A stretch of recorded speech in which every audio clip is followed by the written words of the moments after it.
येत्या 24 जुलैला आषाढ अमावस्या आहे, जिला दीप अमावस्या किंवा दिव्यांची अवस असे सुद्धा संबोधतात। या दिवशी कणकेचे गोड दिवे करून लहान मुलांवरून ओवाळले जातात। तसेच घरातील दिव्यांची सुद्धा ओवाळणी केली जाते या दिव्यांनी। आणि म्हणूनच आपण वेगवेगळ्या आकारातील सोप्या पद्धतीने कणकेचे दिवे कसे करायचे आहेत ते पाहणार आहोत। त्यासाठी व्हिडिओ स्किप न करता शेवटपर्यंत पाहत राहा। नमस्कार, मी साक्षी तुमचे सगळ्यांचे आजच्या छोट्याशा व्हिडिओमध्ये स्वागत आहे। तर आषाढ महिन्यातल्या अमावस्येला दीप अमावस्या असं म्हणतात। म्हणजे आषाढ महिना संपता संपता आणि श्रावण मास सुरू होता होता जी अमावस्या येते तिला दीप अमावस्या असं म्हटलं जातं। आणि या दीप अमावस्येचं खूप महत्व आहे। म्हणजे या दिवशी घरातील तांब्या पितळेचे किंवा मातीचे दिवे समया जे असतील ना त्यांना एक दिवस आराम दिला जातो। म्हणजे ते पूजेमध्ये घेतले जात नाही तर त्यांचीच पूजा केली जाते। आणि त्यांची पूजा करण्यासाठी असे कणकेचे गोड दिवे बनवले जातात वाफवणीचे। आणि या दिव्यांनी त्यांची पूजा केली जाते, त्यांना ओवाळलं जातं। एवढंच काय तर दीप अमावस्येला घरातील जी लहान मुलं आहेत किंवा घरातील जी मुलं आहेत ना त्यांना सुद्धा 11, 7 किंवा 21 असे दिवे बनवून या कणकेचे दिवे बनवून त्यांना सुद्धा ओवाळलं जातं। त्याचं सुद्धा खूप महत्व आहे। म्हणजे मुलांच्या दीर्घायुष्यासाठी ही अशी पूजा केली जाते, त्यांना या कणकेच्या दिव्यांनी ओवाळलं जातं। आणि आता सध्या एक फॅशन म्हणून सुद्धा आलेलं आहे। म्हणजे घरातील वयोवृद्ध असतील किंवा घरातील मोठी माणसं असतील त्यांच्या वाढदिवसाच्या दिवशी सुद्धा असेच कणकेचे 101 किंवा 51 जसे जमतील तसे दिवे बनवले जातात आणि त्यांना ओवाळलं जातं। आणि म्हणूनच मी आज या कणकेच्या दिव्यांचा व्हिडिओ तुमच्या सोबत शेअर करते। आणि मी या व्हिडिओमध्ये 11 प्रकारचे म्हणजे 11 वेगवेगळ्या प्रकारचे वेगवेगळ्या आकाराचे दिवे करून दाखवलेले आहेत। परंतु तुम्हाला जमत असेल ना तर तुम्ही यातील एखादी पद्धत वापरून दिवे बनवा आणि तुमच्या घरातील मुलांना नक्की ओवाळा, जेणेकरून त्यांचं आयुष्य चांगलं, त्यांना दीर्घायुष्य लाभेल आणि त्यांचं आरोग्य सुद्धा उत्तम राहील। आणि खरं तर त्यांचं आरोग्य उत्तम राहणं हेच सोन्याहून पिवळं असतं। कारण या दिवशी काय म्हणतात गुरुपुष्यामृत योग सुद्धा आहे, ज्या दिवशी सोनं घेतलं जातं। पण मी तुम्हाला खरं सांगू का, अहो घरातील मुलं म्हणजेच खरं तर सोन्याची फुलं आहेत। आणि म्हणूनच त्यांनाच जास्त करून जपा आणि त्यांच्याच दीर्घायुष्यासाठी तुम्ही प्रार्थना करा, हेच या व्हिडिओमधून मी तुम्हाला सांगू इच्छिते। चला तर मग व्हिडिओला सुरुवात करूया। तर कणकेचे दिवे करण्यासाठी इथे मी तांदूळाचं पीठ घेतलेलं आहे। हे रेशनच्या तांदूळाचं पीठ आहे, जे मी नेहमी भाकरीला वापरते तेच हे घरातील पीठ मी घेतलेलं आहे।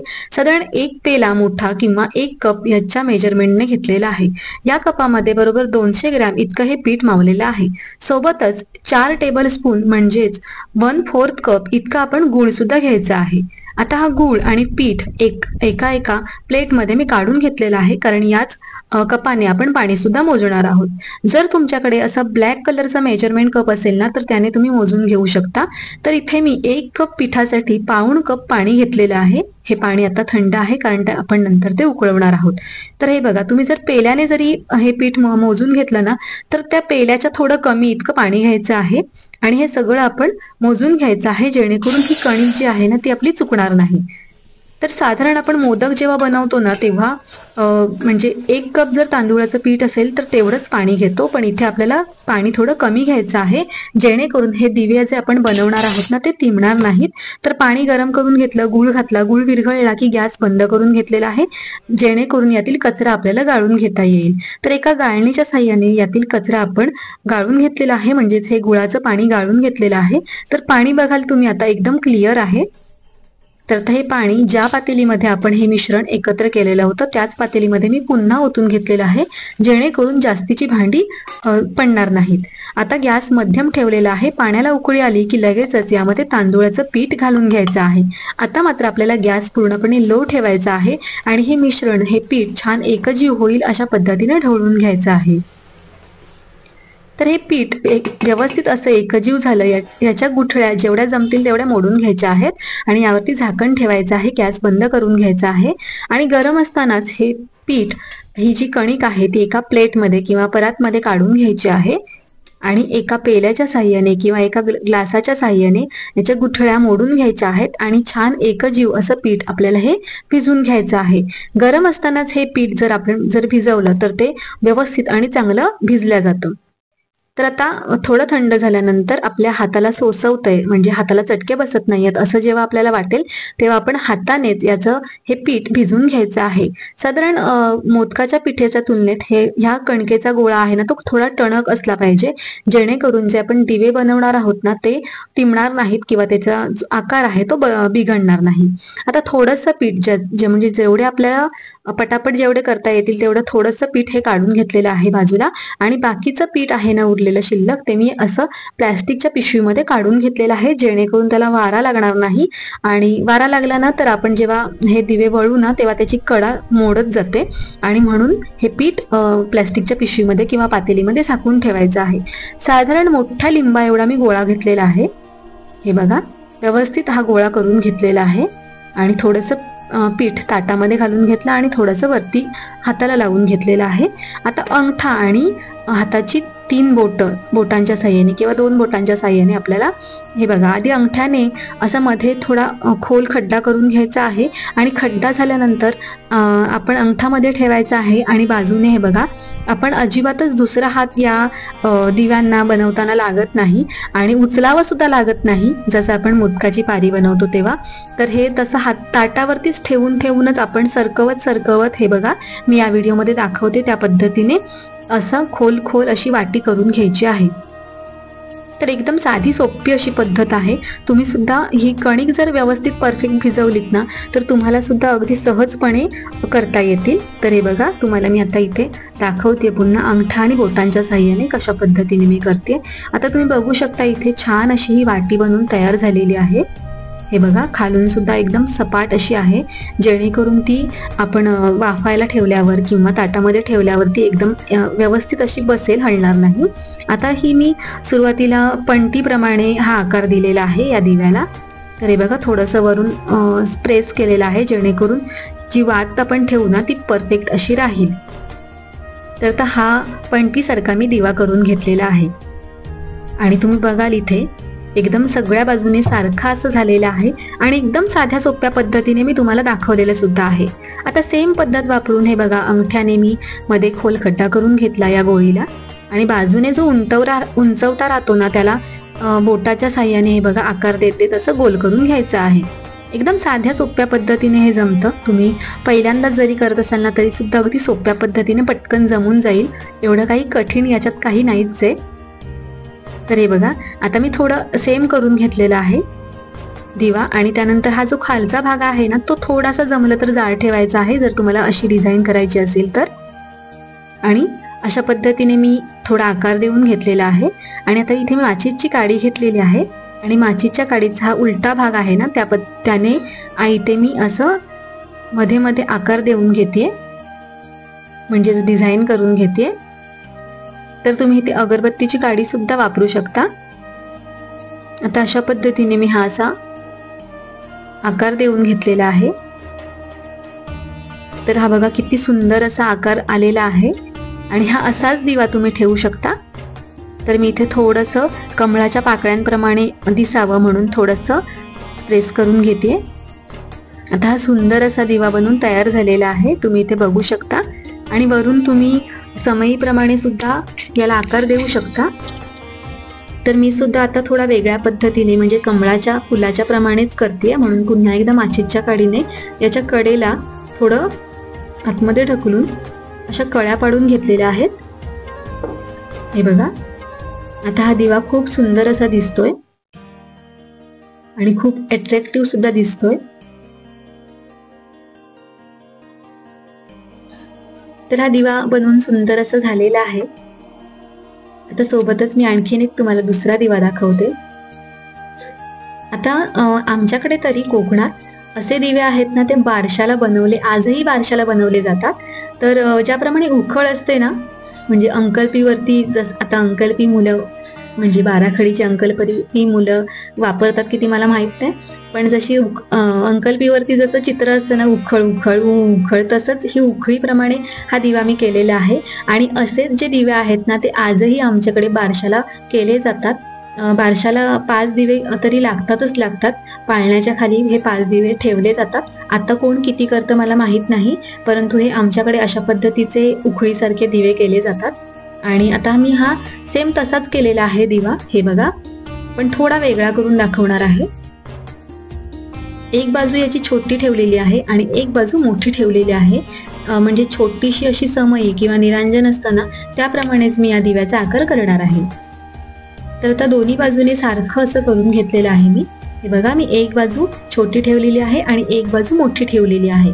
आणि जी मोठी बाजू ठेवलेली आहे ना, त्याला मी अशी मुरड घातलेली आहे. मुरड म्हणजेच अशा चिमटीने दाबून कळ्या पाडून घेतलेल्या आहेत. हे बघा, अशा 5 घेतलेल्या आहेत. तुम्ही 7 सुद्धा घेऊ शकता.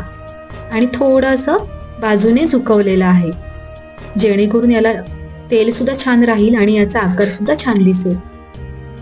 तर हा सुद्धा दिवा एक मस्त झालेला आहे. आणि तुम्ही आतमध्ये बघू शकता, खोल असा खड्डा आहे, जेणेकरून जे तेल आहे ना ते कुठेही बाहेर पडणार नाही.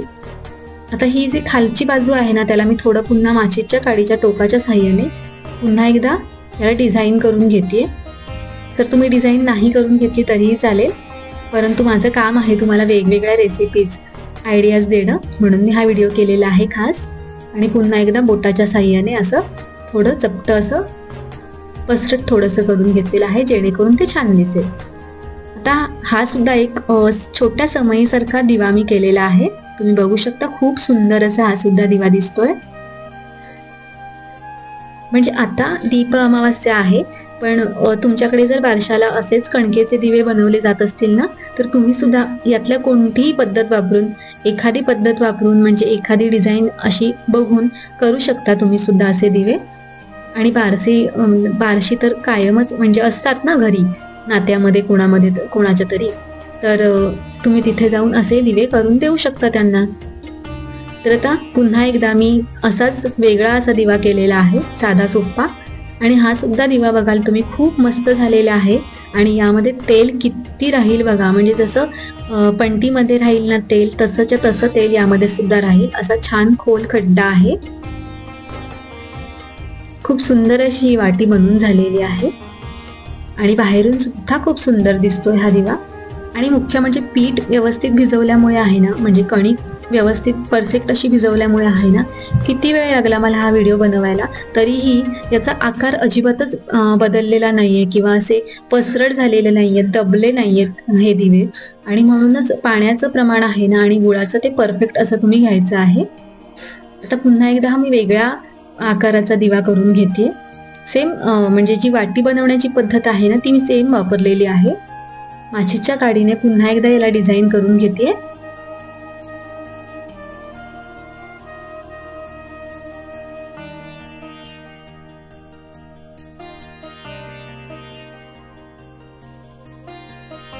आता या दिव्याला आहे ना, खालून कमळासारख्या पाकळ्या केलेल्या आहेत किंवा पानांप्रमाणे केलेल्या आहेत. आणि वरून मी अशी चिमटीने डिझाईन करून घेते, म्हणजेच कळ्या पाडून घेते. हे बघा, जसं आपण मोदकाला करतो ना त्या पद्धतीने. फक्त मी खालपर्यंत याच्या कळ्या पाडलेल्या नाहीयेत, तर वरच्यावरच केलेल्या आहेत. आणि थोडं कडेने सुद्धा असं करून घेते, जेणेकरून हा दिवा आकर्षक दिसेल. तर हा सुद्धा दिवा तुम्ही पाहू शकता, खूप मस्त असा झालेला आहे. आता आपण सेम पद्धतीने ही वाटी करून घेतलेली आहे. आधीच्या व्हिडिओमध्ये दाखवल्याप्रमाणे सेम माचीच्या काडीने आकार देऊन घेतलेला आहे. आणि थोडं सपाट करून हे बघा, असं छान त्रिकोणी कळ्यांप्रमाणे याला सुद्धा आकार देऊन घेतला. आणि किती सुंदर दिसतोय बघा हा सुद्धा दिवा, खूप मस्त दिसतोय हा पण दिवा. मी आणखीन याला वरती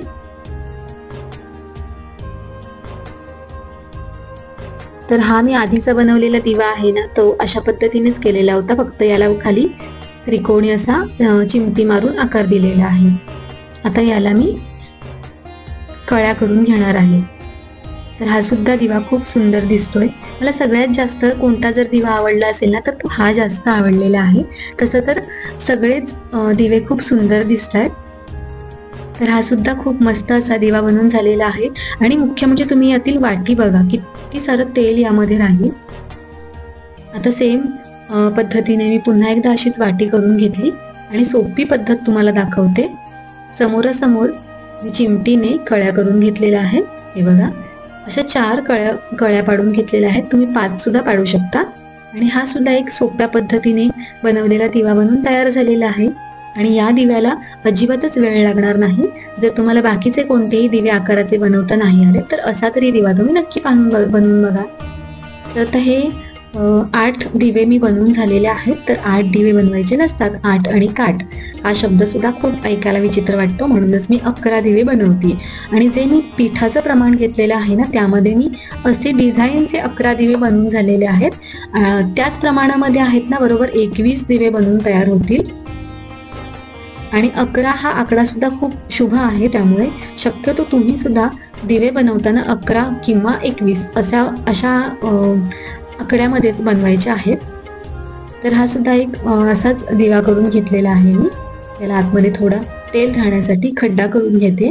ज्याप्रमाणे निरांजन असतं ना, त्या पद्धतीने मी हा दिवा बनवते आता. कारण वरचा आकार निरांजनाचा असा असतो आणि म्हणून मी सरळ बोटं ठेवून थोडं असं पसरट करून घेतलेलं आहे. आणि नंतर मग याला चिमटीने चिमट्या पाडून घेतलेल्या आहेत, म्हणजेच कळ्या करून घेतलेल्या आहेत.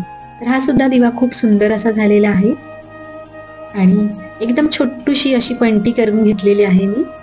ही बघा, तर दुसरी होती आधीची ती मोठी होती आणि आता ही छोटीशी करून घेतलेली आहे.